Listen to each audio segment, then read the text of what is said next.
Okay, as you are about to see, an orange-reddish Camaro passes my semi on the left-hand side. This is a very important factor in this video you are about to witness. I have been informed by my manager that a vehicle fitting this description, an orange or red Camaro, later says that I rear-ended them at the Gene Snyder Junction, which is coming up in 2 miles as indicated on the sign to the right. I'm traveling southbound I-71 just north of Louisville, Kentucky. The date on the video says 11/25/13. However, the actual date is 11/26/13. The data on my memory card from the dash cam is stamped 11/26/13. The date on the camera is a manual setting in which I accidentally put in the wrong date previously, just like the time is set as AM when actually it's PM. The time is correct, however, it's just really in PM. The weather pattern and the events that occur at exit 9 prove without a doubt that the date is 11/26/13. Also, the suspected scammer is noted at 3 different locations. Make note of the details on the Camaro: color, make, model, tinted windows, and specific style of rim. The Camaro is seen 3 different times in this video and 2 times around my vehicle, but never directly in front of my semi. It is seen at 3:49:44 p.m., 4:10:35 p.m. in the slow lane, and again at 4:15, and again never directly in front of my truck. Now, as you can see, I'm in the traffic backup right before the Gene Snyder Junction. This is close to a 20-minute backup due to an oversized semi blocking exit 9A. This is eventually what forces everyone into the left lane. This video will teach you how a scammer preys upon an unsuspecting victim and the importance of having a dash cam to protect yourself. I was later informed via text on the unit inside of my truck to call corporate safety and my manager. After I got my cell phone charged and working, I called my manager first, then safety. I was told the driver of the Camaro called and claimed I hit their bumper at around 2 to 3 miles an hour at somewhere around exit 9A. The liar of the Camaro goes on to say that I waved my hand out of the window for them to pull over. Are you ready for this? The driver of the Camaro then says they pulled over on the shoulder. I then fled away from the scene in my 62-mile-an-hour governed semi. I was allowed to drive all the way to Nashville, Tennessee that day to deliver my load. After telling my story to safety claims on the phone, I then drove to Franklin, Kentucky the following day and to Monroe, Ohio. I was given the option to go home since it was the day before Thanksgiving. Management did think it would be best to bring the video to them. I also agreed that providing the video would be the best, of course. On 11/27/13 at approximately 2:30 p.m., which was the day after the supposed incident, I presented the video evidence to management in the office and showed them proof of no damage to my bumper consistent of a rear-end collision. You would think that the case was open and shut at this point, right? Wrong. I get on a conference call with management and corporate safety and tell them exactly what you see in this video now. Management conveys the same information and say I'm innocent of these allegations. I am then told that it's policy that I can't drive the truck 3 hours away to the house until corporate safety sees the video and the investigation is complete. This could take until Friday after Thanksgiving is what I'm told. Management explained they saw the proof to corporate safety and that I was even driving safely. I asked if the police were called. No one had an answer, and all I was told is that the driver was supposed to have contact with his insurance company about some dents on their bumper and a loose exhaust pipe caused from my semi. One of my managers, Al, even stayed after hours trying to upload large video files to safety. Now I was left to figure out how to get a ride home for Thanksgiving. You can imagine the frustration I felt. I thought about throwing in the towel and calling it quits right then. It was like guilty until proven innocent. I calmed down and thought rationally about the situation and realized that the scammer wasn't going to get the best of my family and I. My wife was going to come and pick me up after work, which meant 3 hours to pick me up and 3 hours back to the house, which would have got me home around 1 in the morning, Thanksgiving Day. Fortunately, Josh, my dispatcher, was going to visit his family for Thanksgiving in Campbellsville, Kentucky. He heard that I was left to figure out how to get home. He picked me up as soon as he could around 8:15 p.m. The office staff knew that I was not the type of person that would hit a vehicle and just run. Josh even offered to pick me up Sunday evening on his way back. They did say they would cover gas money if my wife had to drive, which was also a plus. I just felt betrayed and victimized. I was even told that if I didn't have this video, that more than likely it would be my word against the predator in the Camaro and I would lose my job. I had to stop and think for a minute on how many drivers of big companies have been fired or worse due to scammers like this one. After Thanksgiving, I called the office to find out if safety had seen the video yet. I was told that the video was still being uploaded or downloaded on the other end. I was later told when I called back that I might know something Monday. So right now I'm basically left in limbo until after the holidays. I was frustrated at this point. I spoke to my Aunt Vicky, who said you should post your video on YouTube. Great idea, I thought. Now anyone who wants to see it has it. So here I am, November 30th, 2013, with the evidence. Next time the Camaro is in sight is at 4:10:35 in the slow lane, and again at 4:15, and again never directly in front of my truck during these times. Feel free to fast forward to these points. This is where you will see the most incriminating evidence against the Camaro. If not, notice the PCC semi that passes me on the left. The semi has a white trailer like mine, but the truck itself is red with a missing part of its bumper. I don't believe that the PCC truck did anything wrong, but the Camaro will end up merging in front of this semi right at exit 9A, and you will never see the Camaro on the side of the road as they indicated. I don't believe this was a case of mistaken identity either, considering the way the events unfold. You be the judge when you see the actions of the Camaro at exit 9A and again at 4:15 p.m.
Alright, now you're about to witness the Camaro again for the second time at 4:10:35 in the slow lane.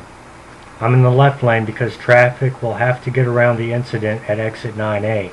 Make note of all the same exact features of this car as seen earlier at 3:49:44 p.m. Like I said earlier, the Camaro will merge in front of the PCC semi.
Now I'm at exit 9A. This is the location that the Camaro driver says that I rear-ended them, waved my hand outside the window for them to pull over, and when they pulled over I took off in my 62-mile-an-hour semi with a loaded trailer. As you can see, the PCC truck is gone along with the Camaro. Here in 2 to 3 miles, you're going to witness the most incriminating evidence against the Camaro and very suspicious behavior.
Alright, here I am a few miles down the road, and if you look in the distance in the slow lane, I am coming up on the Camaro again.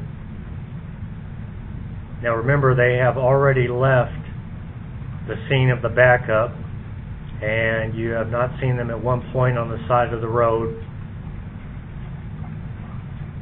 And obviously I wouldn't have hit them and ran if I'm just now coming up on them. And as I get closer, you will be able to see the make, the model, the color, the rims, the tinted windows. I believe this is the most suspicious and incriminating evidence against the Camaro on the video. It appears to be deliberately slowing down so I can catch up to it. And I believe this is when it gets my truck number and trailer number and reports me to the company saying I hit it in the rear end. By looking at the video, I don't see any damage, any dents or anything. I don't know if it has any or not, but I obviously did not create the damage. And this is why you need to have a dash cam in your vehicle nowadays, to prevent something like this from happening to you too. Thanks for watching. Bye.